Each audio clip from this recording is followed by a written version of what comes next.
Everyone. तो जैसा कि लास्ट एपिसोड में हम लोगों ने देखा था कि पॉइजन सेक्ट और वांची सेक्ट में बहुत ही खतरनाक फाइट होने लगती है, जहां पर पहले तो वांची सेक्ट वाले पॉइजन सेक्ट पर भारी पड़ रहे थे, लेकिन जैसे ही शाओ यान ने उस एल्डरवू को मार डाला उसके बाद से ही वांची सेक्ट वालों की हालत खराब होने लगती है। अब ऐसी कंडीशन को देखकर एल्डर शीबेयान ने उस मिस्टीरियस सोल को बुला लिया था, जिसके बाद वो मिस्टीरियस सोल शाओ यान से फाइट करने लगता है। लेकिन तभी शाओ यान की हेल्प करने के लिए वहाँ पर क्वीन मेड्यूसा आ जाती है, जिसके बाद शाओ यान वांची सेक्ट के कमांडर शेशान से लड़ने के लिए उसके पास चला जाता है। और अब यहाँ पर क्वीन मेड्यूसा उस मिस्टीरियस सोल से फाइट करती है। उसके बाद हम शीबेयान और उस पॉइजन गर्ल को देखते हैं, जहाँ पर शीबेयान उसे अपनी ट्रू पावर्स दिखाता है। उसने अपनी स्कॉर्पियन एम्परर टेक्निक को एक्टिवेट कर लिया था और वो फुल पावर के साथ पॉइजन गर्ल से फाइट करने लगता है। उस शीबेयान ने पॉइजन गर्ल की तलवार भी तोड़ दी थी। फिर पॉइजन गर्ल भी शीबेयान को उसकी रियल पावर को दिखाने का डिसाइड करती है। फिर वो अपनी पॉइजनस बॉडी को एक्टिवेट कर लेती है और इस वजह से वो पहले से ज्यादा ताकतवर हो गई थी और इसी के साथ पिछला एपिसोड खत्म हो गया था।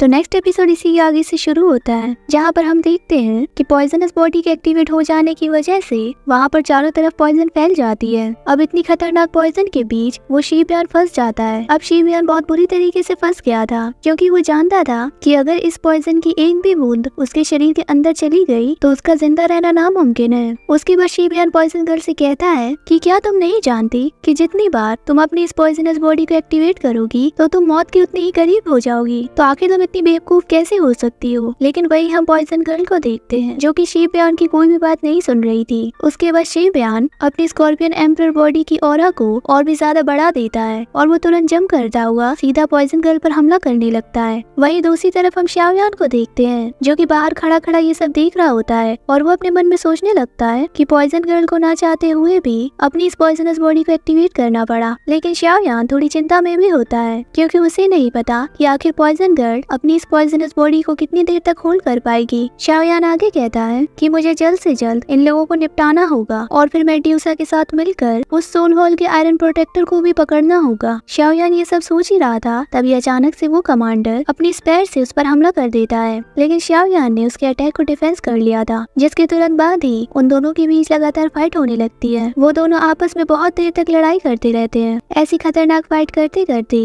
अचानक से वो कमांडर शाओ यान पर एक हमला करता है, जिससे शाओ यान थोड़ा पीछे हो जाता है। ऐसी सिचुएशन को देखकर शाओ यान ने अपनी 3000 लाइटनिंग टेक्निक को एक्टिवेट कर लिया था। अब शाओ यान की स्पीड को देखकर वो कमांडर भी बिल्कुल हैरान हो गया था। वहीं हम देखते हैं कि शाओ यान ने अपनी क्लोन बॉडी को भी फॉर्म कर लिया था, जिससे उस कमांडर को समझ नहीं आता कि आखिर वो किससे फाइट करे। फिर वो एक दूसरे से फाइट करने लगते हैं, जहाँ पर वो कमांडर बचने की पूरी कोशिश कर रहा था, लेकिन शाओ यान की क्लोन बॉडी उसकी जमकर धुलाई करती है। उस कमांडर शेशान को शाओ यान की एक भी मूव समझ नहीं आ रही थी और इसीलिए ही वो शाओ यान की मार खाते रहता है। फिर वो दोनों एक दूसरे के आमने सामने खड़े हो जाते हैं, जहाँ पर शाओ यान ने अपनी हेवनली स्वॉर्ड में दावकी को एक्टिवेट कर लिया था। शाओ यान को ऐसा करते देखकर वो कमांडर शेशान भी अपनी दावकी को एक्टिवेट कर लेता है। फिर उसके तुरंत बाद ही शाओ यान अपनी हेवनली फ्लेम से उस कमांडर पर अटैक कर देता है, लेकिन शेशान ने उसके अटैक को काउंटर कर दिया था। और जब वो दोनों एक दूसरे से टकराते हैं तो वहाँ पर एक बहुत बड़ा ब्लास्ट होता है, जिससे बहुत ही ज्यादा एनर्जी रिलीज हो रही थी। इस एनर्जी की फोर्स की वजह से वहाँ की चट्टानें टूटने लगी थी। तभी शीबेयान की नजर उसकी स्कॉर्पियन पर पड़ती है और वो मन में सोचने लगता है कि पक्का मेरे स्कॉर्पियन ने उस जियान को मार डाला होगा। जिसके बाद वो कमांडर उस स्कॉर्पियन को अपने पास बुलाता है, जिससे वो दोनों मिलकर शाओ यान पर हमला कर सके, जिससे शाओ यान वहीं पर मर जाए। उस स्कॉर्पियन को देखकर शाओ यान भी थोड़ा घबरा गया था। अब जैसे ही शाओ यान का ध्यान थोड़ा सा भटकता है, वो कमांडर डायरेक्टली शाओ यान पर हमला कर देता है। लेकिन शाओ यान अपनी लाइटनिंग टेक्निक की मदद से वहाँ से तुरंत टेलीपोर्ट हो जाता है। जिसके बाद उस कमांडर की नजर अपनी स्कॉर्पियन पर पड़ती है, जिसे हमारी जियान नीचे से पकड़ कर ला रही थी। और इसका मतलब ये है कि जियान ने उस स्कॉर्पियन का खेल पहले ही खत्म कर दिया है। ये देखकर वो कमांडर खुद बहुत घबरा जाता है। फिर हम देखते हैं कि वो कमांडर वहाँ से अपनी जान बचाकर भागने लगता है, लेकिन जियान तो उसे इतनी आसानी से जाने नहीं दे सकती। वो उसके पास जाती है, उस कमांडर को एक जोरदार पंच करके उसे सीधा जमीन पर पटक देती है। अब इससे पहले कि शीबयान अपने आप को संभाल पाता, शाओयान उस पर एक जोरदार पंच कर देता है। अब शाओयान और जियान की ऐसी टीम वर्क की वजह से उस कमांडर शेशान की हालत बहुत ज्यादा खराब हो जाती है। अपनी ऐसी कंडीशन को देखकर वो कमांडर चुपचाप वहाँ से भागने लगता है, लेकिन तभी अचानक से शाओयान अपनी लाइटनिंग स्पीड का यूज करके उस कमांडर के सामने आ जाता है, जिसके बाद शाओयान उससे कहने लगता है कि आखिर तुम कहाँ पर भाग रहे हो, अब तुम्हारे वांची सेक्ट को हमसे कोई नहीं बचा सकता। जिसके बाद शाओयान अपनी हेवनली फ्लेम को इकट्ठा करके एक खतरनाक अटैक शीबयान पर कर देता है। शाओयान के इतने पावरफुल अटैक की वजह से उस कमांडर शीबयान के मुंह से खून निकल आता है, जिसके बाद वो वहीं से नीचे गिरकर मर जाता है। शीबयान की डेड बॉडी को देखकर उसके सेक्ट के लोग बहुत ज्यादा घबरा जाते हैं। फिर वो सभी लोग वहाँ से डरकर भागने लगते हैं।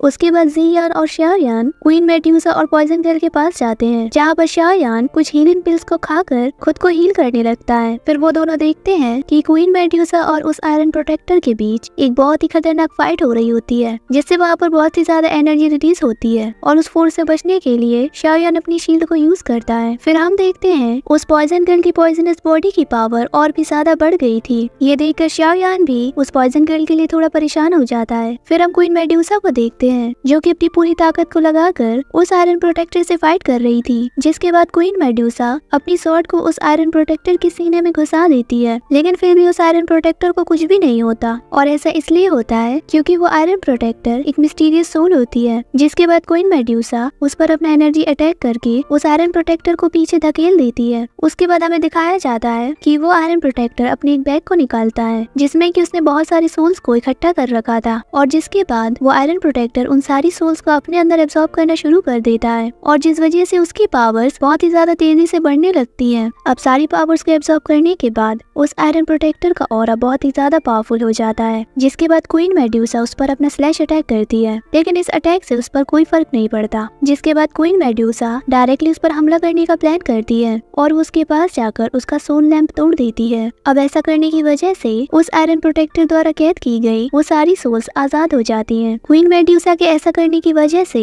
उस आयरन प्रोटेक्टर का ये प्रोसेस वहीं पर रुक जाता है। उन आजाद सोल्स को देखकर जियान भी बहुत ज्यादा डरने लगती है। उसके बाद शाओयान कहता है कि इस आयरन प्रोटेक्टर के पास तो कितनी सारी सोल्स थी और इसीलिए ही ये इतना ज्यादा स्ट्रॉन्ग था। क्वीन मेड्यूसा की ऐसी हरकत पर उस आयरन प्रोटेक्टर को बहुत ज्यादा गुस्सा आ जाता है और वो उसे जान से मारने के लिए अपनी चेन्स को यूज करता है। साथ ही साथ आयरन प्रोटेक्टर क्वीन मेड्यूसा से कहता है कि आज मैं तुम्हें यहीं पर मारकर तुम्हारी सोल को भी कैद कर लूंगा। जिस पर क्वीन मेड्यूसा अपने स्टाइल में उससे कहने लगती है, ध्यान से सुनो बेवकूफ, तुम ऐसा कभी भी नहीं कर सकते क्योंकि मैं क्वीन मेड्यूसा हूँ। फिर हम देखते हैं कि क्वीन मेड्यूसा उसके सारे अटैक्स को बड़ी आसानी से डॉज कर जाती है। वहीं दूसरी तरफ जियान मेड्यूसा की हेल्प करने के लिए आगे बढ़ने लगती है, लेकिन तभी तुरंत शाओयान उसे रोक देता है और वो उससे कहता है कि तुम वहाँ जाकर उसकी मुसीबतें और भी ज्यादा बढ़ा दोगी। मेरे पास एक दूसरा प्लान है। जिसके बाद शाओयान आगे कहता है कि इस आयरन प्रोटेक्टर ने बहुत सारी सोल्स को अपने अंदर एब्सॉर्ब कर रखा है, इसीलिए इसकी पावर इतनी ज्यादा स्ट्रॉन्ग है, तो अब सी सील ही इसको हरा सकती है। लेकिन इस सील को एक्टिवेट करने में बहुत सारी एनर्जी चाहिए होगी, लेकिन हमारे पास यही एक आखिरी रास्ता बचा है। फिर शाओयान जियान को उसको प्रोटेक्ट करने को कहता है, जिसके बाद शाओयान एक चट्टान पर बैठकर सी सील को एक्टिवेट करने की कोशिश करने लगता है। और वही दूसरी तरफ क्वीन मेड्यूसा उस आयरन प्रोटेक्टर से अकेले ही फाइट कर रही थी। अब आयरन प्रोटेक्टर की स्ट्रेंथ बढ़ जाने की वजह से वो क्वीन मेड्यूसा पर भारी पड़ने लगता है और उस आयरन प्रोटेक्टर का प्लान क्वीन मेड्यूसा को मारकर उसकी सोल को एब्सॉर्ब करना था। यहाँ शाओयान भी अपनी पूरी ताकत के साथ सी सील को एक्टिवेट करने में लगा हुआ था। और इसी के साथ हमारा ये पार्ट 1 यहीं पर कंप्लीट हो जाता है। तो सेकंड पार्ट इससे भी ज्यादा मजेदार होने वाला है। तो अब मैं आप सभी से पार्ट 2 में मिलती हूँ। Bye bye.